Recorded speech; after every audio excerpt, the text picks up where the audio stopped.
At hinahabol naman siya ni Archie. Baliw ka talaga, Cathy. Mukhang naisan mo na naman ako sa ginawa mo. Mukhang di ka na talaga magbabago. Sige, tingnan natin kung hanggang saan ka pupulutin ng mga ginagawa mo. Mura ni Archie. Dahil sa narinig ni Nicole na wala na siya ng tiwala kay Archie, di siya makapaniwala na magagawa nito sa kanya ito. Agad siyang umuwi ng bahay. Pagdating doon na makita si Rosa ay agad na pinaligpit ang mga gamit ni Archie sa kwarto nito. Pinalabas sa bahay. Pinalagay niya yon sa may labas ng gate at binili niyang tatlo na wag papapasukin si Archie sa bahay. Maging si Archie hindi na muna pumasok. Agad din tong nagtuloy sa bahay ni Nicole. Ngunit nanlumos siya na makita ang mga gamit niya sa labas ng gate ng malaking bahay. Kumatok siya sa may gate ng ilang beses ngunit hindi siya pinagbuksan. Tumawag naman si Nicole sa security guard ng subdivision na iyon. Inireport niyang lalaki at sinabihan ng guardia na wag papapasukin to sa subdivision, lalo na kung sa bahay nila ang tungo, at kung may pupuntahan man sa loob, pinababantayan niya ito. Halos kalahating oras na sa labas ng gate si Archie, ngunit di talaga nagbubukas ang gate. Dumating din ang guard ng subdivision at pinalalabas siya, ayon na rin sa utos na may-ari ng bahay. Ayaw ni Archie ng hapon na yon. Tinawagan niyang kakilala ni Doña Lara na general. Nagpakilala siya dito. Dahil wala na siyang tiwala kay Archie, nag-request siyang palitan na may hawak ng kaso at humingi din siya ng pagkakataon para makausap to ng personal para na rin sa mga ebidensya na makukuha. Pinahugot niyang kaso mula sa kaibigan ni Archie at nangako naman ang general na makikipagtagpo ng gabing iyon. Pagkatapos na makausap ang kakilala ni Doña Lara, sunod niyang tinawagan si Dayan. Hello Dayan, it's me, Nicole. Maaari ko bang makilala ang boss mo sa kanya ko na lang ibibigay ang payments ng napagkasundoan nating halaga? Then please tell her na si Erin na makikipagkita. Baka di rin sigurado makakarating ako, but I'll try na makahabol. Gusto ko kasing makilala siya. Pagsisinungaling ni Nicole. Isa sa gawa ng kanyang plano. Nang di kailangan si Archie kung nagawa siya nitong baliktarin, maaring kahit siya kaya din itong ipahamak. Bago umalis ng bahay, mahigpit ang bili ni Nicole sa mga kasama na wala munang lalabas at magpapapasok sa bahay. Nag-request din siya ng security na mag-round sa kanilang bahay. Maging sa main gate, mariin niyang wala siyang bisitang inaasahan at tatanggapin kung meron man, ipapaalam niya agad ito sa kooperatiba ng subdivision. Pasado alas 9 ng gabi na makarating si Nicole sa usapan nila ng general. Nakipagkamay siya dito at panayang pasalamat dahil sa pinaunlakan siya nito. General, kayo na po ang bahala sa gagawin ng inyong tauhan. Maaaring ang magbibigay sa akin ng impormasyon ay kasabot din nila. At tama kayo, kailangan natin siyang mahuli muna bago gumawang muli ng mga hakbang. Maraming salamat po. Agad-agad ko pong igagayak lahat para sa pagkikita sa lalaking yon. Wika naman ni Nicole. O siya, sige iha. Planuhin ng team yan agad-agad. Babalitaan mo kami kapag tumawag siyang muli at kung saan ang lokasyon mo. Ibibigay ko sa iyong numero na sarhento nang ma-inform mo sa kanyang lahat. Matapos ang sinabing yon, tumango naman si Nicole, tanda ng pagsang-ayon. Dahil katagpo din ng general ang asawa ng gabing yon, nagpaalam din naman kaagad si Nicole. Uunahin nilang makipagkita sa lalaking humihingi ng pabuya. Bago naman isasagawa ni Nicole ang pag-setup kay Cathy para madakip din ito at kailangan niyang mag-iingat din. Doble dahil hindi niya alam baka maging si Archie kasabwat ng mga ito. Ang nag-iisang kakampi niya ay siya palang traidor. Napaluha si Nicole habang nagmamaneho pabalik ng bahay. Habang nagmamaneho, napansin niya sa kanyang side mirror ang sasakyan ni Archie. Mas nagmamadali siyang magmaneho. Halos gawin niya ng 125 ang kanyang takbo. Parang natatakot din tuloy siya ngayon kay Archie. Hindi niya alam kung sinong pagkakatiwalaan nang matanaw niya ang malaking gate ng subdivision. Nakahinga siya ng maluwag. Agad siyang pumasok doon. Natanaw niyang nakikiusap si Archie sa guard. Ngunit alam niyang mahigpit ang bilin nito sa mga ito. Matapos yon, nakita niyang tumutunog ang kanyang cellphone. Si Archie ang tumatawag. Hinayaan niya lang yon at tinuloy ang pagmamaneho papunta ng bahay. Ginarahin niya ang kanyang sasakyan sa loob at nagtungo na sa silid ng kanyang anak. Dahan-dahan niyang binuksan ang kanyang pintuan at lumapit sa kunan ni Baby Nick. Napakaimbing ng tulog nito, walang inaalala sa kanyang paligid. Tila walang panganib na nag-aadya. Tumulo ang luha niya na maalalang ama nito. Maayos naman sana sila nito. Di niya alam na may masama na pala itong plano para sa kanya at para sa kanyang anak. Ngayon malinaw na sa kanya na kahit minsan, hindi nga siya minahal ng lalaki. Di man siya umasa ng ganon kalaki, ngunit nasasaktan pa rin siya sa isiping nagtagumpay ang dati magkasintahan sa mga plano nila. Matapos ang kanang anak, pumasok na rin siya ng kanyang silid. Kinabukasan hindi siya pumasok. Tinawagan niya si Ellen na ito na munang bahalang mamahala sa lahat. Masakit ang kanyang ulo, masakit ang kanyang puso. Halos wala rin siyang ganang kumain. Sa mga iniisip niya ngayon, namimiss niya tuloy ang mga magulang. Ito lang nakatayang nakakausap niya pagdating sa kanyang suliranin. Parang lahat na lang ng mahal at minahal niya nawawala sa kanya. Ang mga magulang, si Doña Lara, at ngayon si Archie naman. May pera nga siya, wala naman nagmamahal sa kanya. Wala na. Ang mga taong minahal niya, mag-isa na naman siya. Tanging sinik lang kasama niya ngayon.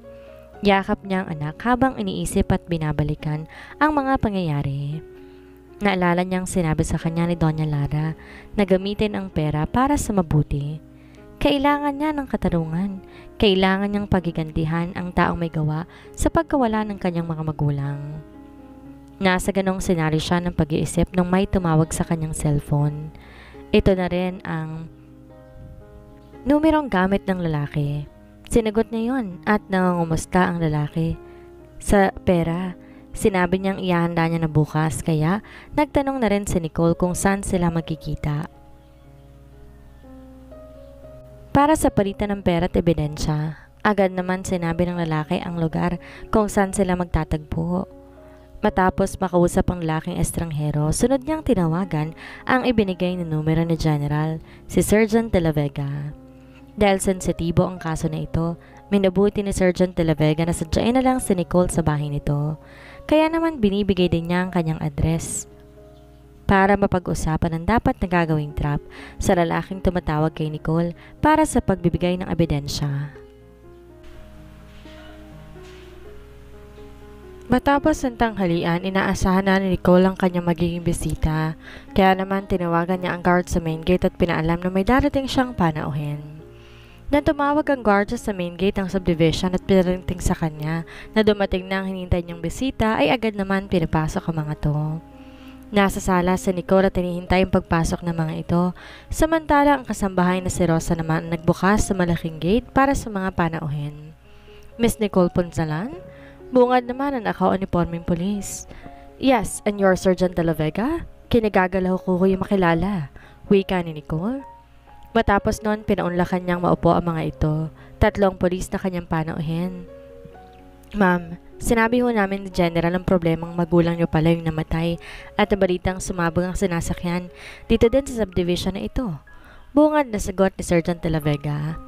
Oho, Sergeant, at hanggang ngayon, wala pa rin linaw ang lahat ang pagkamatay nila. Pero umaasa kung malulutos ito sa pamamagitan ninyo at ng taong tumatawag sa akin.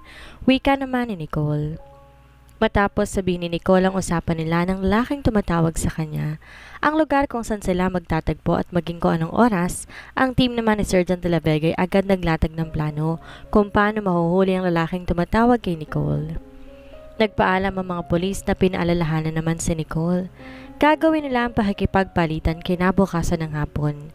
Kaya naman si Nicole hindi na muna pumasok sa museum. Inasikaso niya ang perang kailangan ng lalaki at inihanda ang sarili. Binigyan din sila ng 2 pulis sa kanyang bahay para magmanman at magbantay kung sakali mang may mga tao pa ring mananakit sa mag-ina. Samantalang si Archie naman nagagalit na rin kay Nicole na hindi nito sinasagot ang kanyang tawag. Hindi rin siya makapasok sa bahay ni Nicole dahil pinagbawalan siya. May mga pulis din na nagbabantay. Hindi niya tuloy alam kung ano nang nangyayari sa mag-ina niya. Mali ang iniisip ni Nicole sa kanya. Marahil nasa isip nito kasabot siya ni Cathy sa lahat.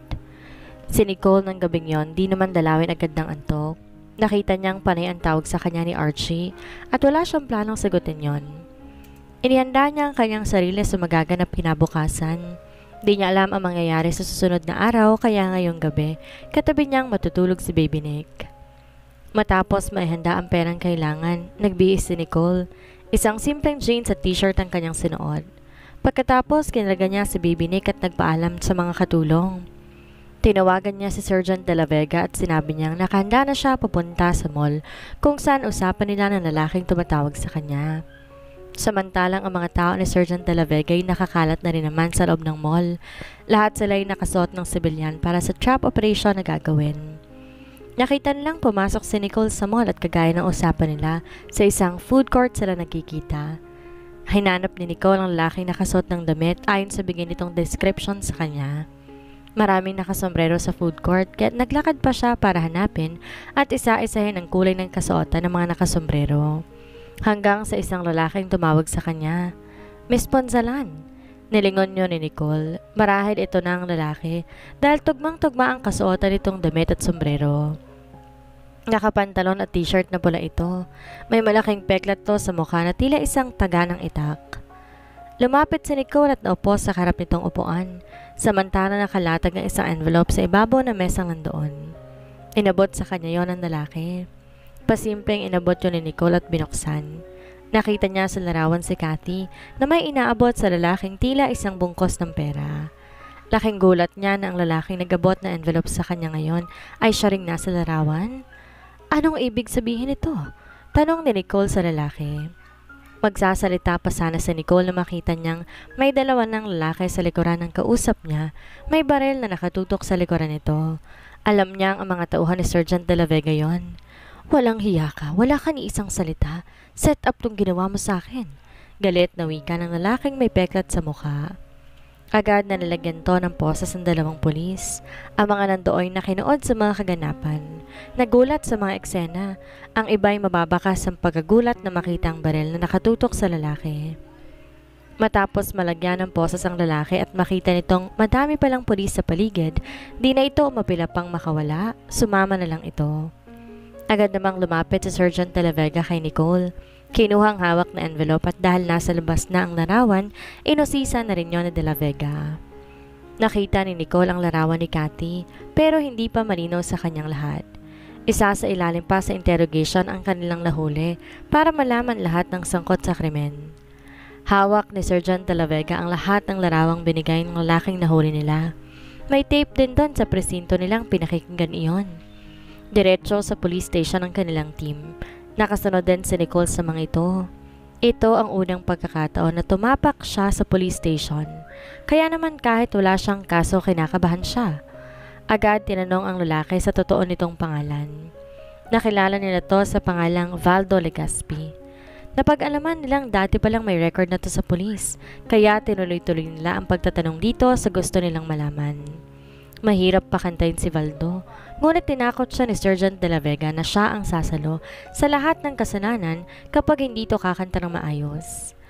Ilang oras pang nakalipas umamin din to at itinuro si Cathy na siyang nagpagawa ng krimen. Hindi daw niya alam anong dahilan nito kung bakit pinagawa yon. Ang mahalaga sa kanila ay ang kanilang kabayaran. Halos bugbugin ni Nicole ang lalaki nagngangalang Valdo.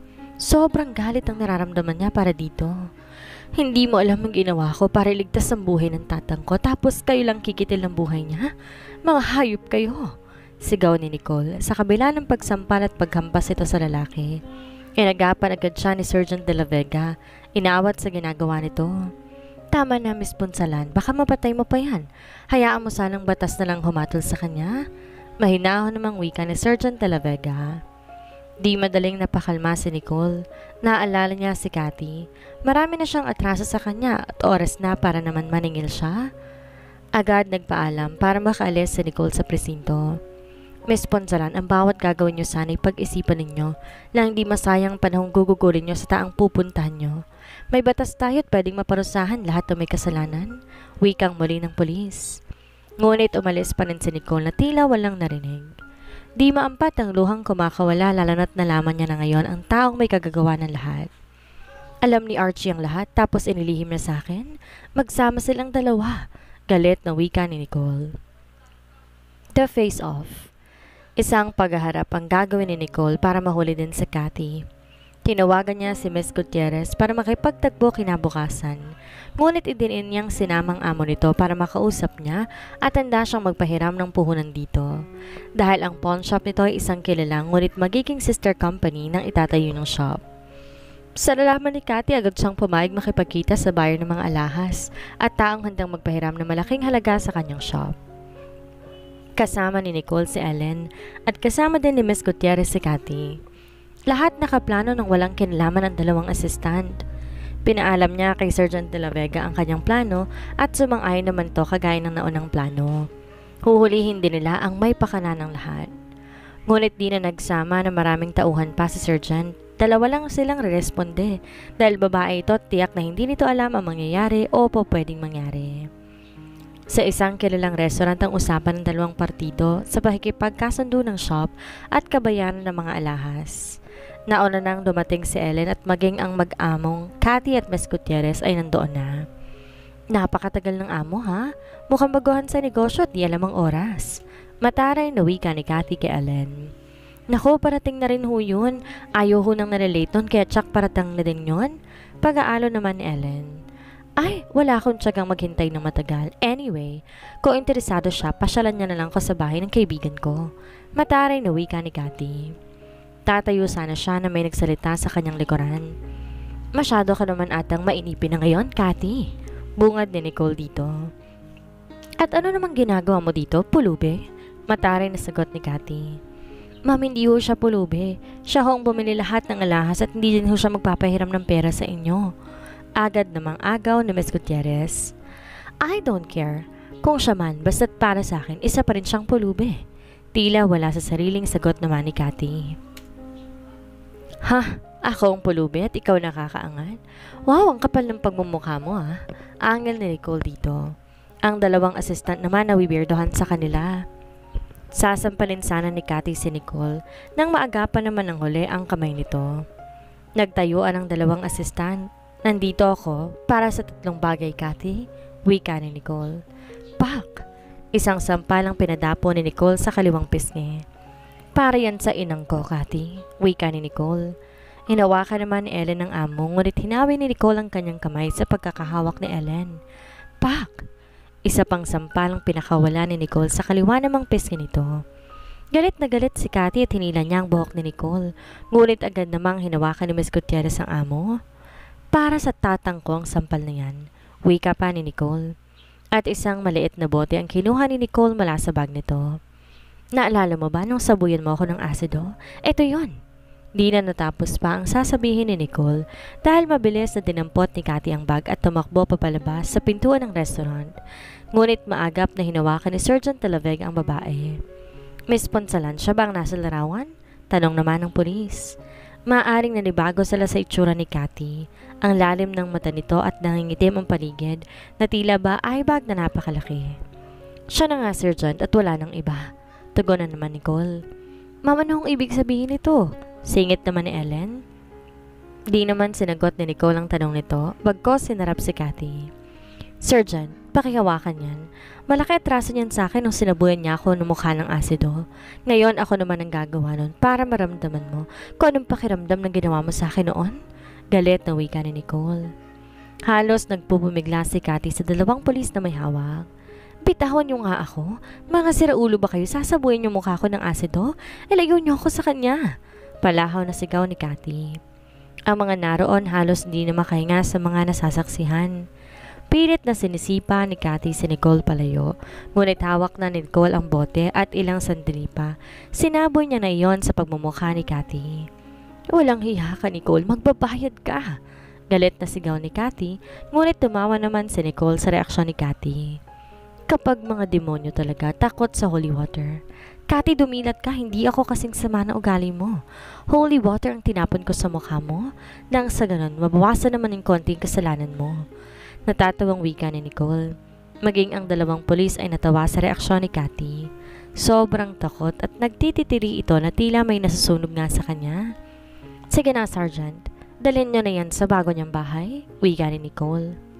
Magkakasabay silang lumabas ng restaurant na iyon. Dalawang sasakyan lang pagitan ng police car at ng sasakyan ni Cathy sa parking lot, kaya tinanaw pa niya muli si Cathy bago sana pumasok sa kanyang sasakyan.